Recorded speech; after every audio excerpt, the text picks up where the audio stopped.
Hello friends, Mithu kitchen ব্লগসে আপনাদের স্বাগত। এই গরমের মরশুমে কিন্তু আমি দুটো শসা দিয়ে দারুণ মজার একটা রেসিপি আপনাদের সাথে শেয়ার করে দেখাবো। তার জন্য দুটো শসা একটা আলু ভালো করে কেটে ধুয়ে নিয়েছি। তারপরে একটা বাটির মধ্যে সামান্য আদা, সর্ষে, পোস্ত, কাঁচা লঙ্কা, চাইলে 4 মগজ দিতে পারেন। এখানে আমার কাছে 4 মগজের বদলে আমি কাজুটা দিয়েছি। মিহি পেস্ট আমি তৈরি করে আলাদা করে রেখে দিচ্ছি। এদিকে কড়াইয়ের মধ্যে সরষে তেলটা গরম করে নিচ্ছি। গরম করে নিয়ে বিউলির ডালের বড়িগুলো আমি ভেজে নিচ্ছি লাল লাল করে।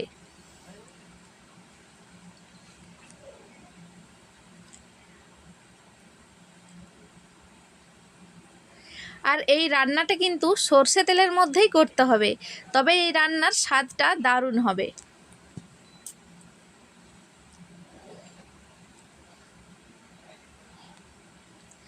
বড়িগুলো লাল লাল হয়ে ভাজা হয়ে গেছে। এইবার আমি একটা থালার মধ্যে তুলে নিচ্ছি।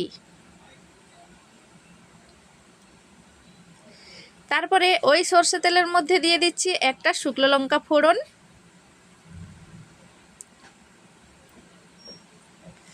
দিয়ে দিচ্ছি কালো জিরে আর তেজপাতা, দিয়ে দিচ্ছি পেঁয়াজ কুচি। চাইলে কিন্তু পেঁয়াজটা নাও দিতে পারেন। পেঁয়াজটা দিয়ে ভালোভাবে একটু লাল লাল করে ভেজে নিচ্ছি। এই রেসিপিটা একবার বানিয়ে দেখুন, খেতে যা লাগে দুর্দান্ত একেবারে। একবার বানালে স্বাদ কিন্তু মুখে লেগে থাকবে। খুবই সাধারণ একটা সবজি, কিন্তু এতটা দারুণ হয়, না বানালে আপনারা বিশ্বাসই করতে পারবেন না। পেঁয়াজটা লাল লাল হয়ে ভেজে নিয়েছি আমি। তারপরে দিয়ে দিচ্ছি সবজিটা, শসা আর আলুটা। চাইলে আলুটা এক্সট্রা আলাদা করে ভেজে নিতে পারবেন, আমি এখানে একসাথে দিয়েছি। একসাথে দিয়ে তেলের মধ্যে ভালোভাবে এভাবে নেড়েচেড়ে নিচ্ছি।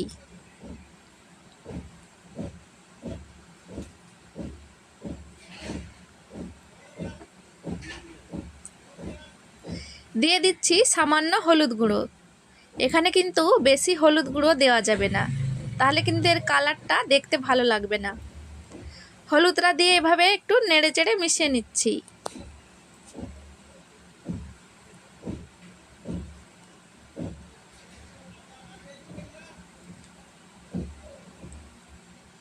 দিয়ে দিচ্ছি সামান্য চিনি। চিনিটা কিন্তু অতি অবশ্যই দিতে হবে, এর স্বাদটা ব্যালেন্স হবে। ভালো করে নেড়েচেড়ে আবারও মিশিয়ে নিচ্ছি।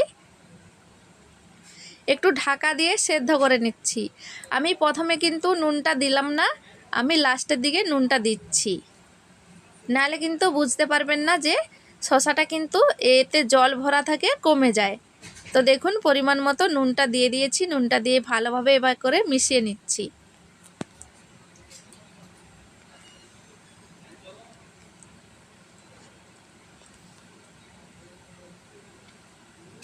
মিশিয়ে নিয়ে আবারও ঢাকা দিয়ে দিচ্ছি। হালকা আঁচে রেখে রান্নাটা করতে হবে। এই শসা থেকেই কিন্তু জল বেরিয়ে সিদ্ধ হয়ে যাবে। শসাটা দেখুন কতটা কমে এসেছে।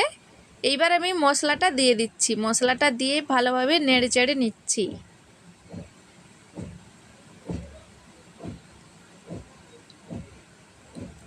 আমি এখানে পোস্তর ভাগটা কম দিয়েছি, চাইলে আপনারা এখানে পোস্তর ভাগটা বেশি দিতে পারেন। দেখুন ভালো করে নেড়েচেড়ে আমি মিশিয়ে নিয়েছি।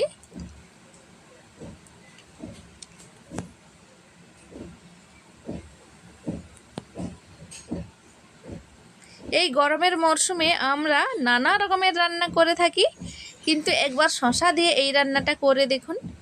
তো আমি লাস্টে মিক্সার যে জারটা ধুয়ে জলটা দিয়ে দিলাম, মশলা ধোয়া জলটা দিয়ে দিলাম। দিয়ে ভালো করে একটু নেড়েচেড়ে নিয়ে মিশিয়ে নিয়েছি। এবার ঢাকা দিয়ে দিচ্ছি। দেখুন কতটা রান্নাটা দারুণ হয়েছে। এবার নেড়েচেড়ে নিচ্ছি আবারও। দেখুন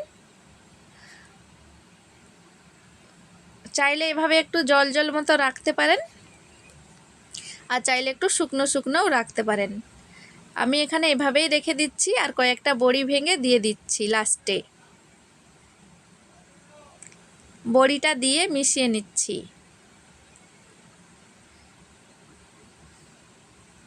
এতটা দারুণ সুগন্ধ বেরিয়েছে কি বলবো। দেখুন এবার আমি রান্নাটা করে নিয়েছি, আমার রান্নাটা পুরোপুরি কমপ্লিট হয়ে গেছে। এইবার আমি একটা বাটির মধ্যে তুলে নিচ্ছি।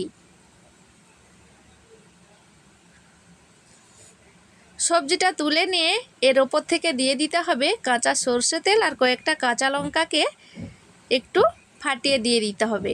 এর এতটা টেস্ট হয় বন্ধুরা, না বানালে বিশ্বাসই করতে পারবেন না। এই গরমের দুপুরে ভাতের সাথে শুধুমাত্র এই সবজিটা দিয়েই কিন্তু খাওয়া হয়ে যাবে। একবার বানিয়ে দেখতে পারেন, এতটা দারুণ লোভনীয় হয়।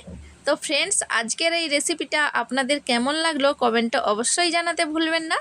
ভালো লাগলে কিন্তু একটা লাইক করে দেবেন, আর সাথে সাবস্ক্রাইব করে দেওয়ার অনুরোধ রইল।